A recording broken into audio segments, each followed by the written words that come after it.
What is up, guys? Archon tonight, I'm bringing you guys another video. In today's video, we're going to be looking at the patch notes for Apex Legends. I know I said before I was going to cover the Legacy trailer that came out on April 27th. I ended up not doing that because the mode that was announced, Arenas, I figured would be in the patch notes, and we'll just cover it here, which it is. So quickly to go over it, it's a 3v3 elimination mode. It shares a currency system similar to Valorant and CS, where you'll buy guns, you'll buy upgrades, buy tacticals, buy ultimates, and that. Well, in the case of Valorant. The big difference between this mode is that you lose your gun every round. Essentially, you have to rebuy it back and rebuy the upgrades that go with it. And this was put in place to prevent teams from being able to snowball with fully kitted guns, because Apex is a very snowbally game. Who would have guessed that a 3v3 elimination mode with like a golden mag or something would be hard to deal with when the enemy team has blue guns and blue mags in that. So, it makes sense to put something in that prevents people from just blowing out the other team.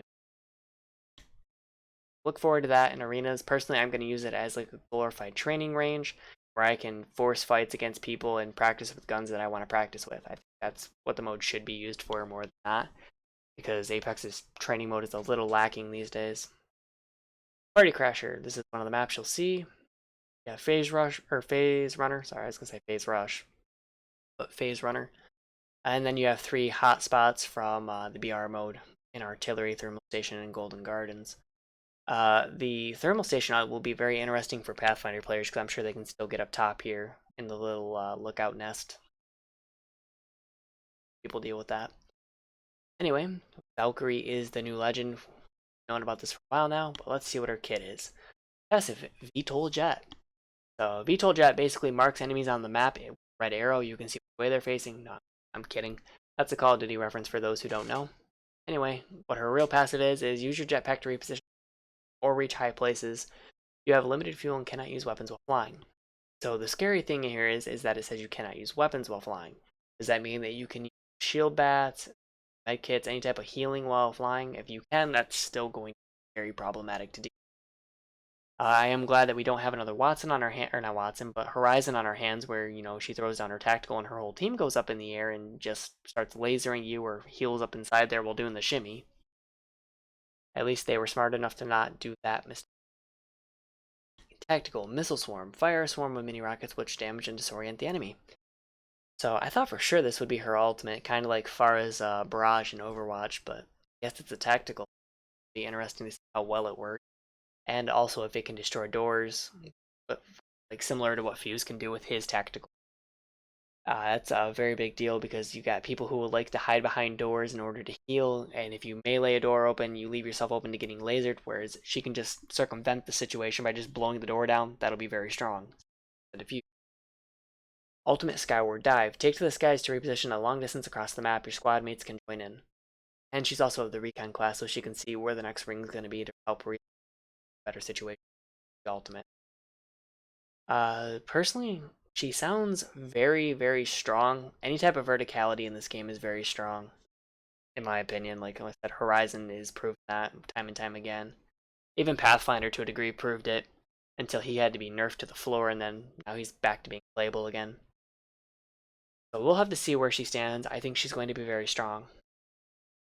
So basically, the new weapon, the bow check, is a bow and arrow. Crazy concept there that, the bow and arrow is a bow and arrow. Anyway, it is going to be a very, very special projectile where it says repeatedly firing the bow check right as it reaches max power provides the best sustained damage.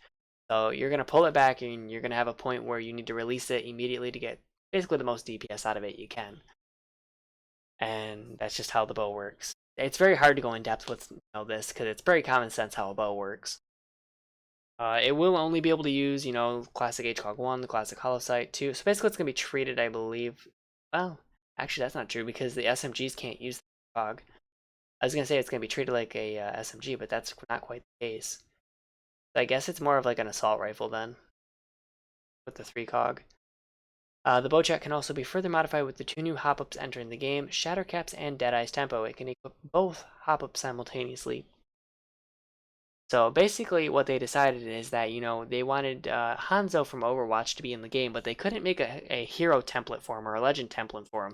So they just added his bow to the game in the form of Shattercaps and Deadeye's Tempo.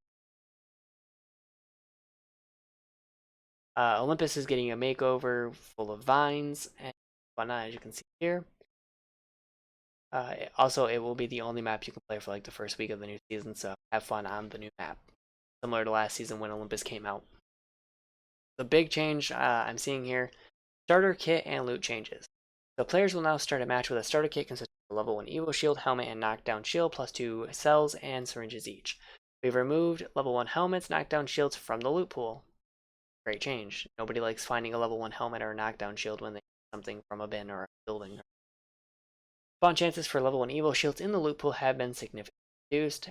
You may be wondering why they're not removing them outright. If I had to guess, I would say it's probably because of shield swapping shenanigans, which you'll see in upper elo for Apex. A lot of players in lower elo don't necessarily take advantage of the shield swap because they don't understand how powerful it is. Going from, a purple shield that's broken to a blue shield or a white shield that has, 50 to 75 health on it is a very, very big deal. A lot of people don't take advantage of it though. They think they need to hang out of their purple shield and try to heal it in the middle of a fight, which ends up not being the best choice because they end up dead. But that would be my guess for why the level 1 Evo shields are staying in the pool. Along with the lowered or removed spawn chance for these items, we rebalance the loot pool such that higher level versions of these items will appear nearly the same as they do now. But other items will appear more often: weapons, ordnance, health, and ammo. Dev note: we wanted to take a crack at improving the loot game for a while, with our design goals being to make loot feel more impactful to the game, and to thin out our loot a bit in general, since we're always adding new items to the pool. The recent locked and loaded takeover mode helped us field test some of the changes we're looking to make forward. Certain pieces of loot and low tier loot types specifically are being put on notice. Basically removing level 1 knockdown shields because they don't feel powerful, yada yada yada. We're keeping level 1 Evo shields in the loot pool, albeit at a lower spawn chance, in addition to adding them to your starter kit, because having them sprinkled around is still important for shield swapping shenanigans, like I mentioned before. So that is why they did it. Finally, grinding these pieces of gear from the start of the game also intended to improve the hot drop situation. So basically, you'll have 150 HP, you'll have shield cells to use if you're getting meleeed, and a syringe if you happen to get your shields broke during that melee scrum for a gun. I like the change, I think it's good. So emotes are also getting a bit of a fix. So players, as you can see here, were taking advantage of emotes in order to go into a third person mode to be able to peek around corners. That will no longer be a thing, as all emotes have the anti-peek enabled and there's no way to disable it. So for the players who were smart in taking advantage of the emotes in order to get a look around corners and walls, this is a direct nerf to you. You abused your privilege and now it's being taken away. No, but it is a change that needs to be done. Apex is a first-person shooter. There's no reason to get like a third-person advantage in it. Low-profile characters. Low profile no longer exists. This trait has been removed from Wraith, Lifeline, and Watson. After our successful experiment with Wraith's hitbox, we are now confident that we can solve balance issues between smaller and larger legends through changes in their kits and hitboxes. It is finally time for low profile to go the way of the dodo. So I'm assuming that means that Lifeline and Watson are about to get nerfs in this patch, because that's the reason they had low profile, because their kit was too strong. Ought to be interesting to see. So the big deal, I did a video on this too, was Lifeline. She's losing her combat res shield, which is very, very powerful. It's kind of annoying to deal with as well, especially if you're sniping. But no longer has the shield anymore. And now revive 2 players at the same time can now cancel active revives in progress to allow your teammates to defend themselves with their knockdown shield. So I wonder if there's going to be some type of animation that shows that the dock drone is reviving somebody. I would imagine there probably will be. The nice thing is that it looks like you can probably hit E to revive somebody, slide over to somebody else who may be a bit further away, and revive them as well. I think that these are good changes to Lifeline. Being able to still do a double revive replaces the utility from having a shield. Obviously, it's still a big loss to not have that shield that couldn't be broken. And like I said before in the other video, you could use it as a shield to help yourself heal. That is going to be a strong nerf, but I do think that this makes up for it in some degree. Doesn't totally fix the loss though. It's still, I think, a net nerf. Dock heal drone. Heal rate increased from 5 to 8 per second. Deployment time before healing begins reduced by roughly 30%. This is huge. At least in utility for a Lifeline, being able to use the dock drone to make a difference in a fight, or make a difference after a fight when you're getting ready to be third-partied. Care package. Cooldown reduced from 6 minutes to 5 minutes. Now guarantees an upgrade if possible in 3 categories. Body shield, other equipment, helmet, backpack, and knockdown shield, and weapon attachment based on your team's current gear when the package arrives. Lifeline's kit was not in a particularly healthy place. The passive shield was extremely strong to the point of frustration with her tactical and ultimate seemed like they were becoming more and more obsolete. Like I mentioned in the other video, you don't typically see Lifelines drop their dock drones in the middle of a gunfight for a reason. And as for her care package, it's 5 minutes. Within 5 minutes, you're almost guaranteed to find something a million times better. And the only map where it was somewhat viable was King's Canyon with the charge towers. But anyway, these changes are aimed to redistribute this big power differential between abilities, making dock and care package more powerful and effective, while tamping down on the highly binary and situational combat revive. So, this is probably going to be a net nerf. It will be interesting to see how the algorithm calculates the care package buffs. Is it going to be based on Lifeline's kit? Like if she has like Red Predator shield, what are you going to get in terms of a body shield? Will it opt to a teammate maybe? Or is it going to be, one side, because there's 3 sides to the care package. Is it going to be one side has, body shield, one side has some other type of equipment like a helmet, backpack, or knockdown shield, and then the other side has the weapon attachment? It's going to be very interesting to see, for sure, how the care package works. So Octane is up next. Stim, reduced cooldown between stims from 4 seconds to 1 second. Increased health cost from 12 to 20. Wow, okay. Increased bullet spread while in the air and shooting from the low launch pad trajectory. So you're not going to be able to slide on a jump pad anymore and laser people. Octane continues to perform really well after the latest changes, too well. We still love the frequency of the jump pad, but we like to make Stim something Octane thinks about doing at the right time instead of always slamming it by default. So they make it 1 second and then increase it to 20, so you can only use 5 stims before borderline killing yourself. Huh. That's a very interesting way to take Octane. I don't think it's a full-on nerf. If you use it correctly, pretty strong. Use it twice to lose 40 HP instead of 24, but you get further away. It's going to be harder to track down. I don't know, I think this is net neutral. The launchpad trajectory thing, that's a just flat nerf. You're no longer going to be able to use jump pads to just jump on teams and laser. So, Loba, Burglar's best friend, can now run and slide at full speed while aiming the bracelet, and while the bracelet is in the air, Loba will no longer be slowed after translocating.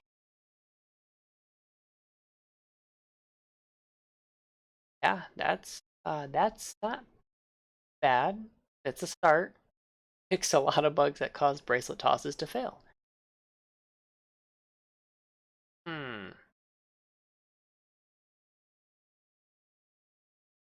What do you mean? Loba's tactical works perfectly fine. I've never once seen it fail.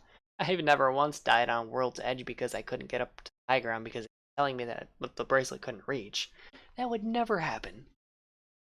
But no, in all seriousness, I'm glad to see that they're actually fixing her bracelet instead of just reworking it or doing a number of things they could have done to alternate situation.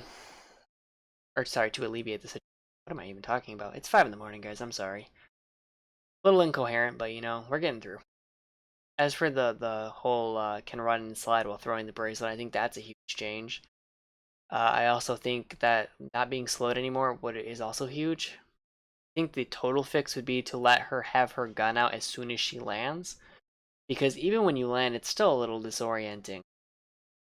Translocating, it's not like it's just you teleport from point A to point B and there's no animation. There's like a flash animation still where you teleport. Increase the cooldown from 90 seconds to 120 seconds. So basically, they buffed Loba's ultimate by giving her 50% last season, and now this season they're increasing the ultimate cost, or the cooldown, or whatever you want to call it, by an extra 30 seconds. I wonder how that affects 50%, if it still starts at 50 or if it starts at a lower percentage based on 90. So what would it be? 50%, it'd be, what, 5? it'd be 45 seconds into the ultimate, whereas now it's a full minute, so you have to wait a full minute then. So you're losing 15 seconds total. Horizon. Ooh, she's in the patch notes. Reduce lift speed by 30%. Reduce side-to-side acceleration so there's no more shimmying. Limited the time you can sit at the top of grab lift to 2 seconds. Increased cooldown from 15 to 20 seconds. Horizon's abilities will now get zapped by Watson's pylon.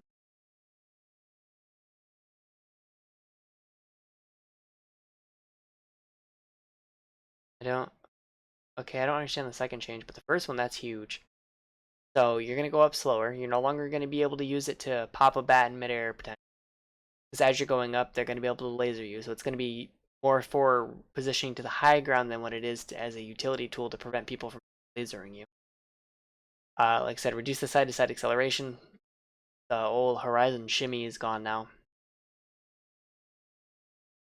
You can probably still pop a bat in it, maybe, while you're shimmying around or trying to shimmy around.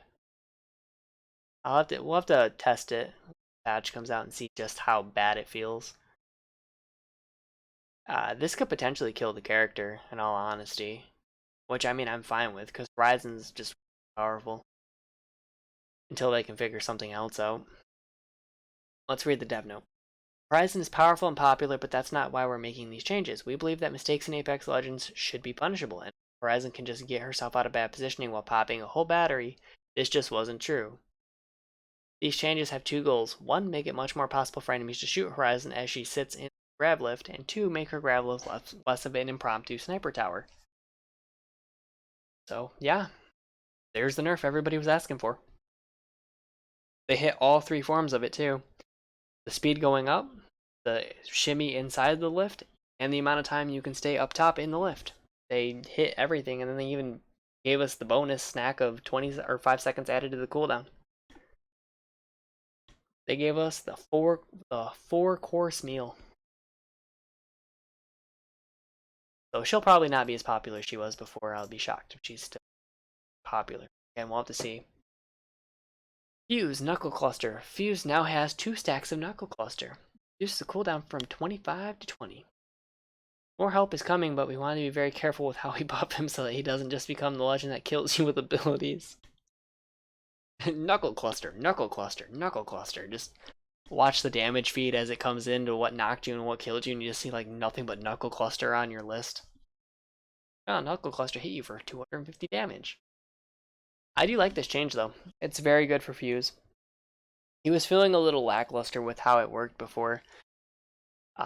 Like I mentioned with Valkyrie, you can use the door to, or use his tactical, to open doors, which is big. So with the second charge now, you can hit the door, blow it open, then throw another Knuckle Cluster in order to kind of siege a building if you, or you can even force an enemy to reposition into a corner. You throw it wide into the other side of the room to the other door, and then they kind of have to come into you up against the wall.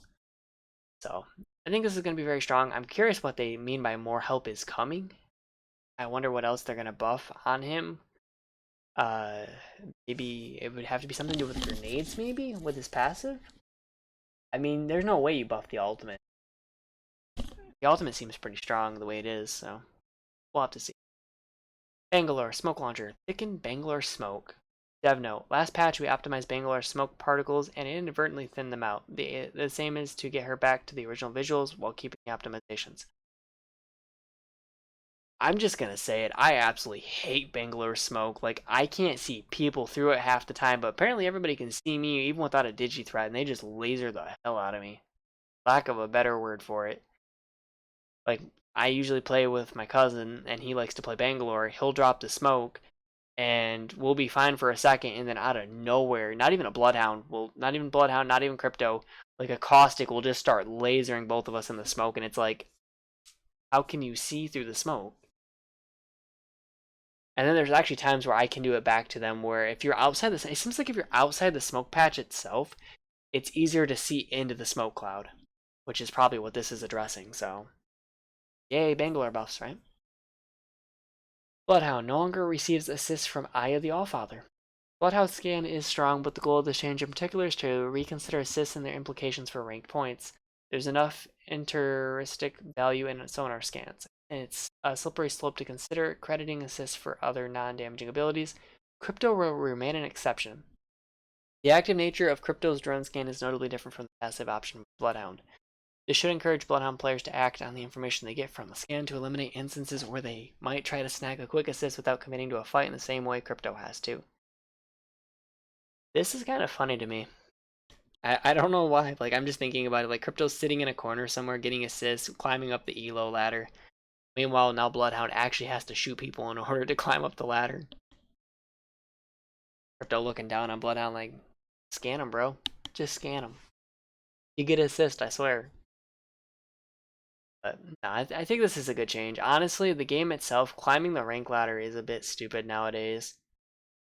You can pretty much climb, I think, to platinum without even firing your gun and just getting second the entire way up. That's a bit ridiculous. You shouldn't be able to climb into like plat diamond by just hiding in a corner and camping the entire game and not actually participating. Crypto's drone can now scan and open care pack. Oh, not bins, yeah, care packages. I thought he could already open care packages. That's shows what I know. Can no longer use his drone to hijack a respawn beacon that's already in use. God, that would be so frustrating. You know, your two teammates are dead. Crypto has a dead teammate, grabs his banner, takes it to the beacon where you're halfway through a res, and then walks up with the drone and steals it from you. Weapons updates. Marksman weapon category. Okay, let's see how this works. The G7 Scout and the 3030 are currently in the assault rifle weapons category, but they're a bit strange in that category due to their firing style and some of their handling values. If you recall, I believe the Scout and I believe the Scout itself was considered a sniper rifle at one point. Anyway, similarly, the triple take felt a little out of place in the sniper category. With the oh my god, I can't even talk. It's 5:30 in the morning, guys. I can't talk. I'm sorry. With the introduction of the Bocek bow, we felt it was really? Is that necessary? The Bocek bow, is it really necessary to list it as a bow? Anyway, I'm caught up on the this. Never mind. We felt it was a good time to introduce a new weapon category, marksman weapons, which will include the G7, 3030, triple take, and Bocek weapons. Or sorry, weapons in this category are precision weapons that are most effective medium long range, and are the sort of in-betweens of assault rifles and snipers. This allows us to begin moving the settings of those weapons towards more consistent values for the class, and make the settings of ARs and snipers more consistent with outliers. For starters, we are increasing the movement speed while aiming down the sights for marksman weapons. They were at sniper speeds, and will now be between sniper and AR speeds. Additionally, we have done some targeted normalization of hipfire spread amount. So, welcome to the new... Wait, did they list the Bocek twice? They actually listed the Bocek twice to make it look like there's 5 weapons instead of 4. Wait a minute. I feel like I've been tricked. Oh. So, supply drop rotation. This season, we're taking the Peacekeeper out of the supply drop and putting the triple take in its place. Of course, with any supply drop change, weapons will have their stats updated. See how much weapon changes down below. Or see how each weapon changes down below. So the triple take gets rebranded as a marksman weapon just in time to go into the crate. I am glad that the Peacekeeper's coming out, but now I think that we have too many shotguns. We have the Ava, we have the Mastiff, and the Peacekeeper. We have all 3 shotguns out in the open. And we're losing a long-range weapon. Though I will say the triple take might as well have been a shotgun, so... All in all, I guess having 4 shotguns instead of 5 is... Crate weapon drop rates. Since we are exchanging a shotgun with a marksman weapon, now is a good time to rebalance the drop rates of crate weapons. Kraber will spawn less often in the early game and more often in the mid game to better accommodate its power. The triple take will be the most common early game crate weapon, with the Prowler being the most prominent late game crate weapon?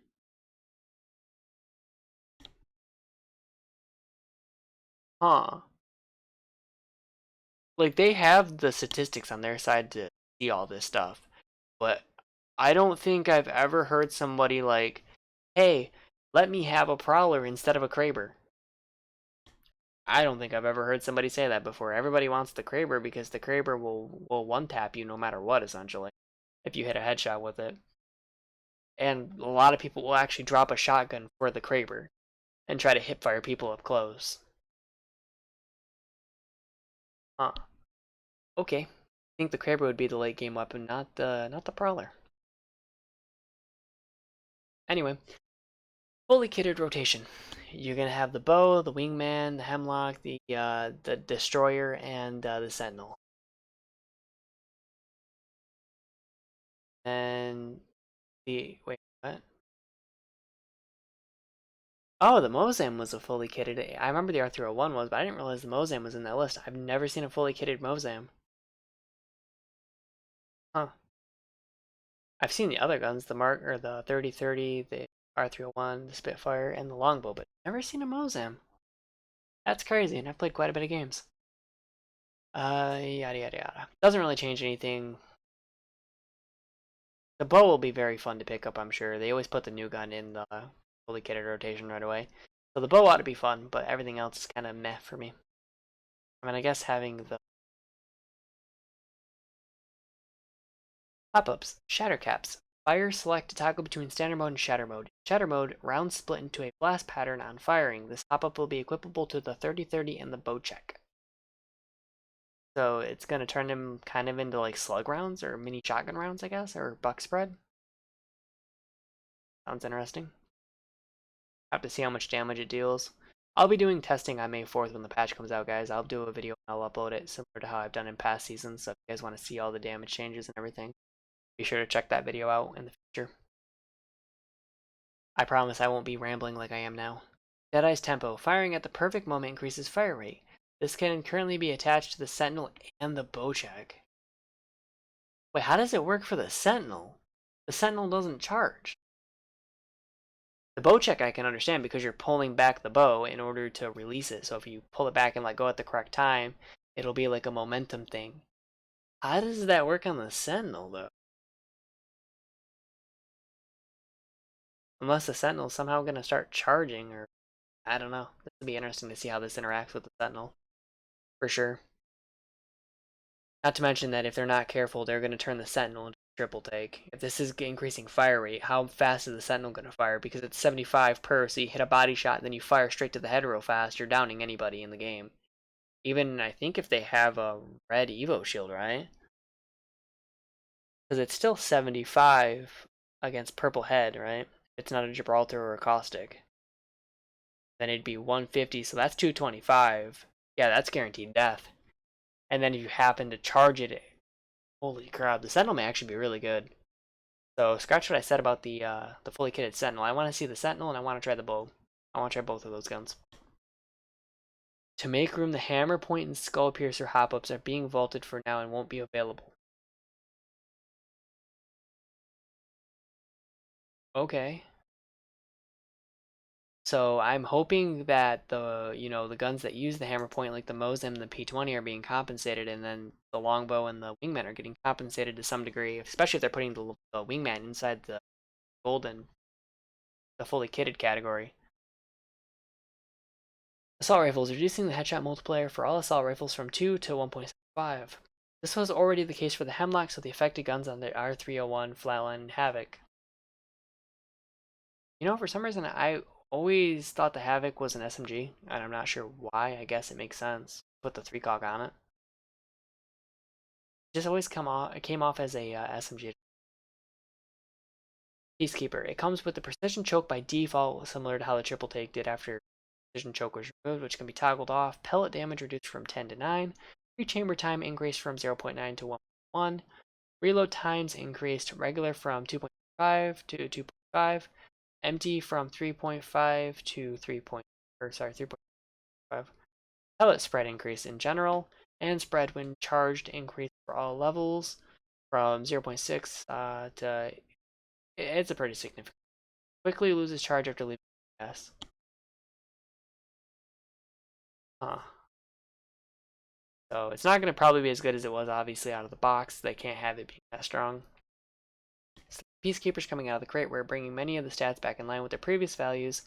We're also reducing its damage potential and bringing effective range a bit since the choke is now. Let me tell you something. Before the Peacekeeper went into the box, There was a time where you could buy or find the precision choke on the ground and then just laser people across map with it, almost like a slug round. It was disgusting.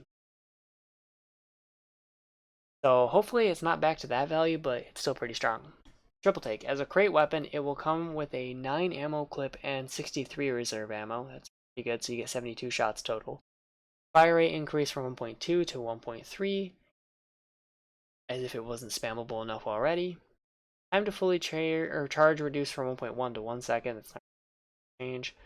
Retains charge briefly after leaving media. That's going to be a very big deal.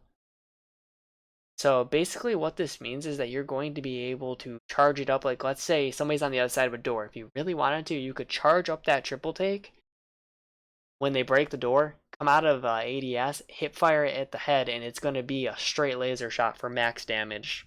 So you're probably going to hit them for, what is that? I think it's 140. That is going to be disgusting. Move speed while aiming down sights has been increased to match other marksman weapons, faster than snipers, slower than ARs. Increased spread while airborne and aiming down sights. Havoc, increased recoil controllability early in the pattern. This should help make up for the reduced headshot multiplier and make it a bit more useful in mid-range fights. So they nerfed the Havoc last season too, which I was a little bit upset about, where they increased the spread on the pattern. So it was a little bit more inconsistent, because if you could control the Havoc spread before, you could melt people instantly. I guess is kind of like a make-do fix, since they fixed the problem with, people melting with headshots. Spitfire, reduced recoil controllability early in the pattern. Thank you. Thank you, Spawn. Thank you for this. Is the buff that, or sorry, this is the nerf that I was waiting for on top of Horizon. This is going to be amazing.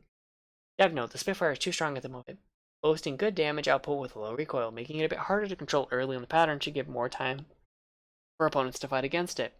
That said, we're prepared to make more changes to the Spitfire if it remains too powerful. Yeah, just nerf the damage on it flat, please. Like, the recoil sucks. Reduce, like, I wonder if this is both hipfire and ADS. If it's not hipfire, then this changes nothing, because a lot of people aren't running around with it in ADS. They're hipfire spraying it with 75 rounds in the magazine. That's the problem with the Spitfire currently. Like, it feels horrible to go up against. Like, there are guns like the Volt and, the R99, where if you can do a little bit of dancing during the gunfight and not actually fight the person, you can catch them while they're reloading. The Spitfire, you can't do that. The Spitfire, he has enough bullets that you're not going to be able to outdance him before he downs you. That's why it feels so bad to go up against. 30-30 repeater. Increase leg damage multiplier from 7.5 to 8.5 or 0.85. Yeah, we're increasing it from 75% to 85%. That's actually what we're doing, by the way. Times that by 100 and you get 85%. Move speed while aiming down sights has been increased to match. Okay, marksman. I'm not gonna go over that one. Every marksman gun is getting increased.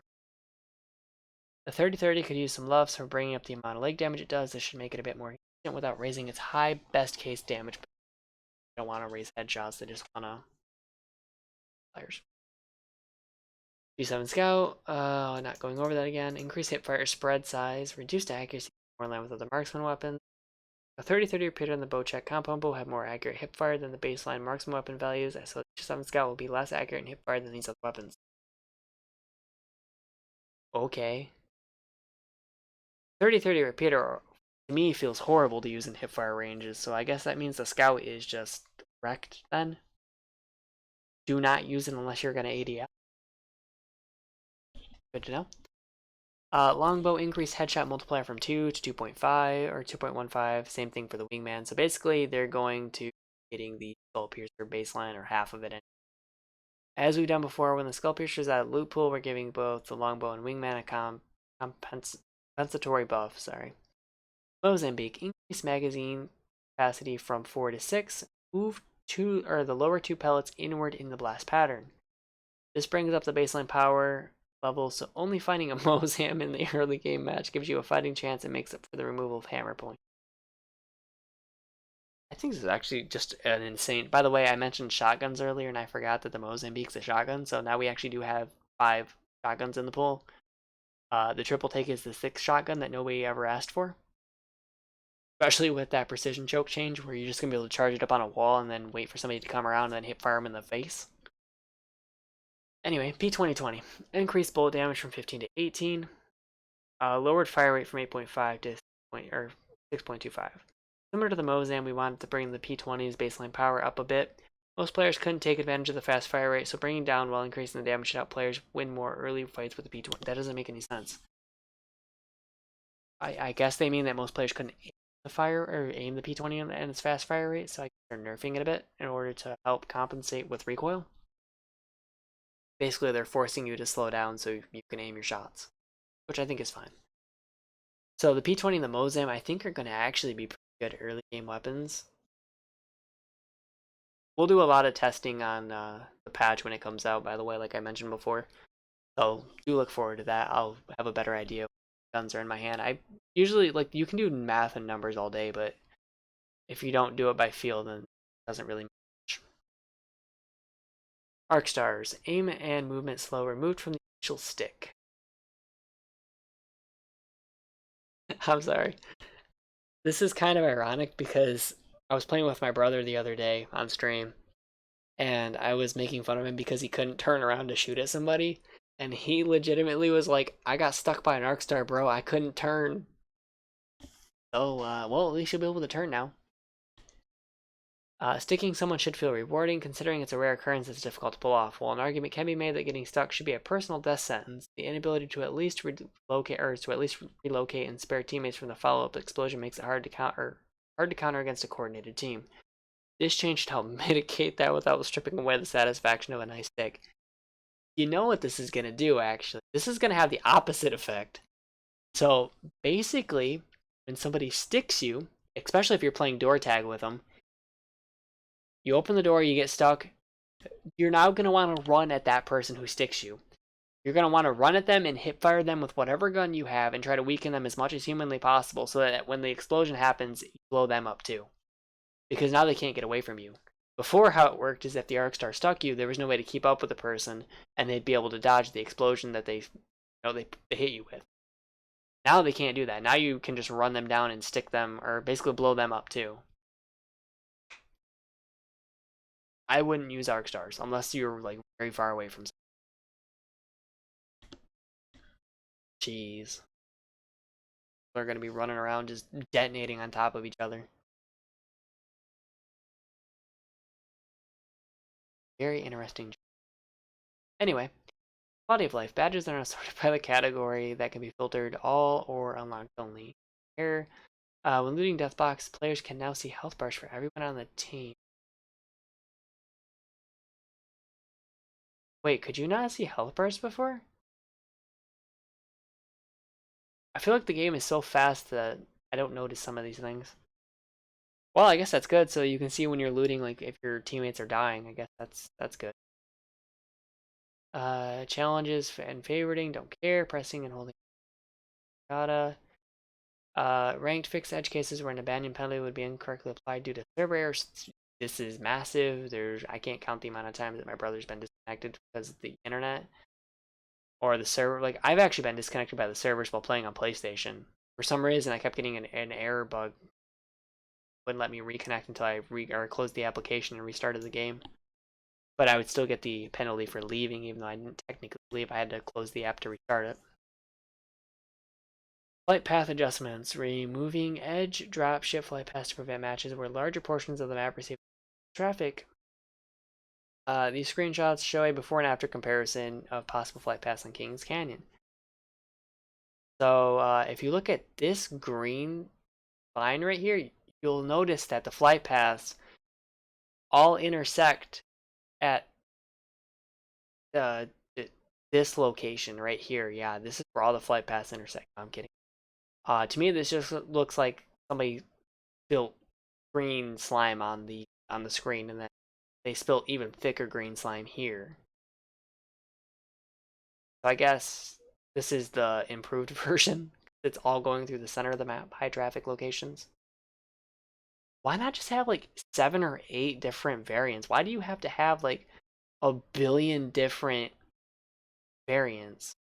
Because it's not even like it's like major variants, it's slight variants. Like, if you had one going vertical, people are still going to pick and choose to land here. It's not like the dropship suddenly shifts rotation around the map. And even if you have something coming from here, you can still choose to go to this side of the map, this side of the map, this side, this side. You know, it doesn't really make that big of a difference, honestly, but that's crazy to see that there's that many different ship starts. We're continuing work from the Fight Night update to improve matchmaking or pacing towards the end of the game. We're slowing down the closing speed of the late game rings to allow more time to fight and maneuver your way into the ring. We're also reducing the waiting time before ring 4 and 6 starts to close.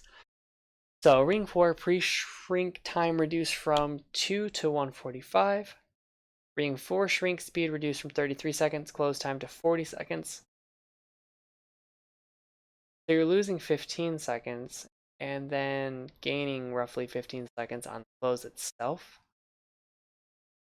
Yes, that makes sense. Ring 5 shrink speed reduced from 20 seconds to 40.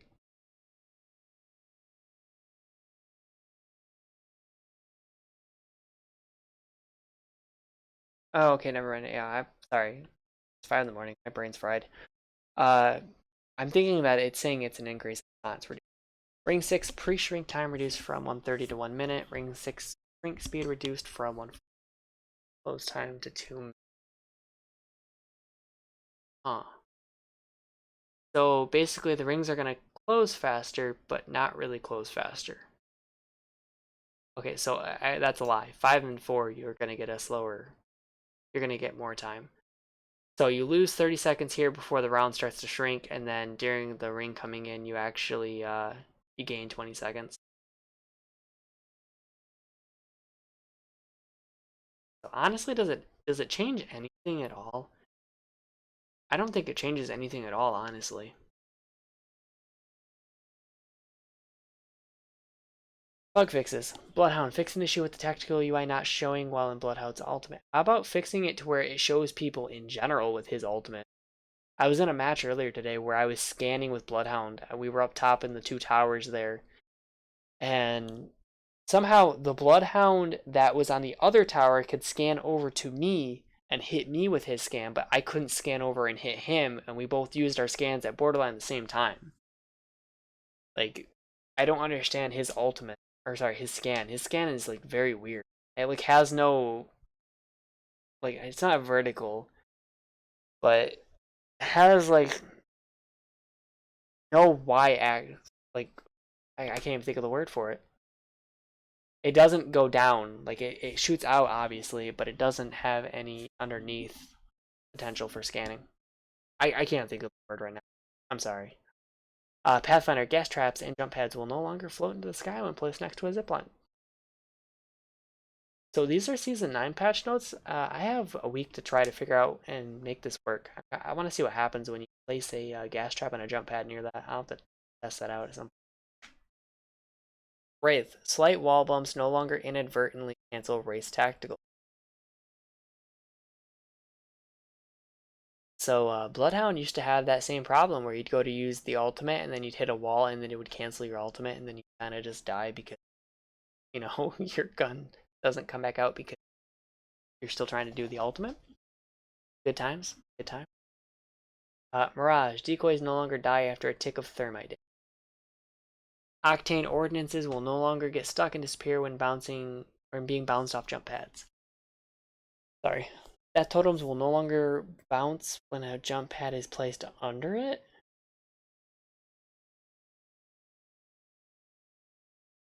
Okay, that sounds hilarious.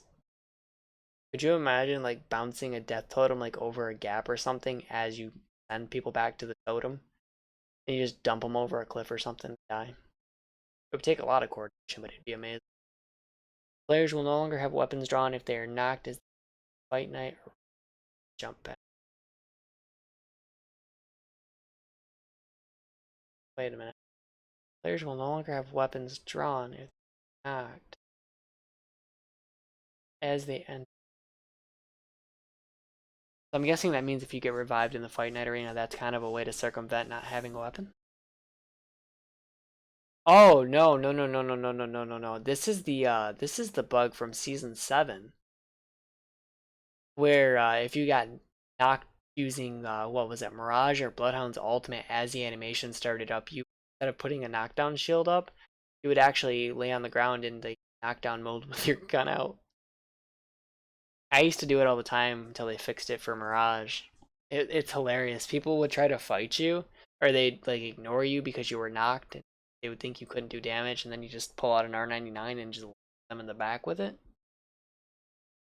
Updated Octane's helicopter emote to correctly remove his leg for which he's using to do that helicopter.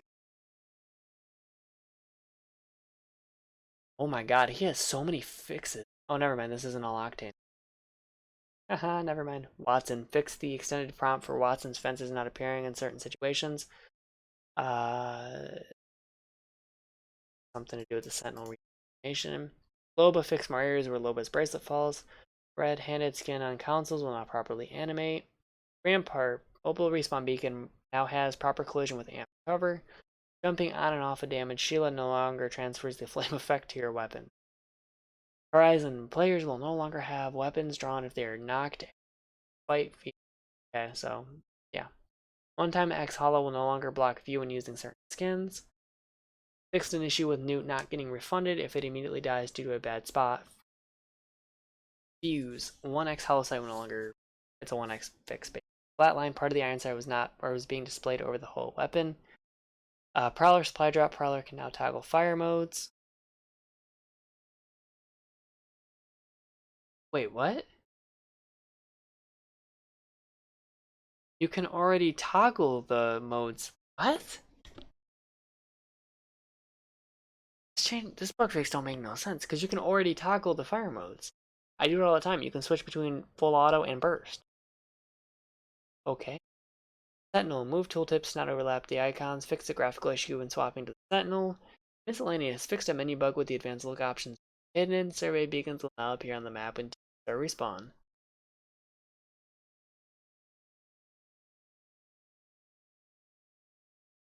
Okie dokie, guys. This has been a 47-minute video. I apologize for rambling. Hopefully you guys did find some of the jokes fun. Like I said, I'm definitely not in the right mind to be doing a patch notes rundown of this caliber, but if you found it informative or you enjoyed it, be sure to hit that like button as it helps me content you guys enjoy.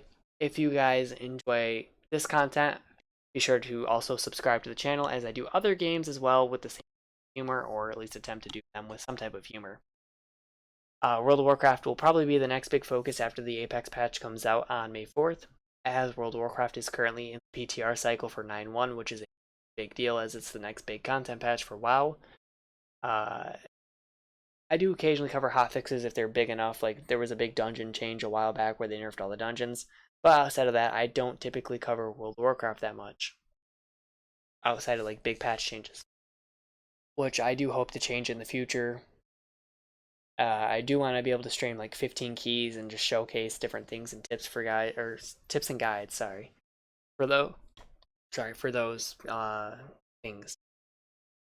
As for League of Legends, I wanted to get back to the patch notes, but honestly, I don't know. Maybe we'll do that again too. Like I want to add more content to the YouTube channel. It's very hard to pick and choose what I want. I want to do anime too at some point and do videos and that. Or sorry, no, I'm sorry. It's too late for this. Like I said before, if you guys find the video informative and like it, be sure to like the video. Yeah. Just ignore the last like 2 minutes of the video, please.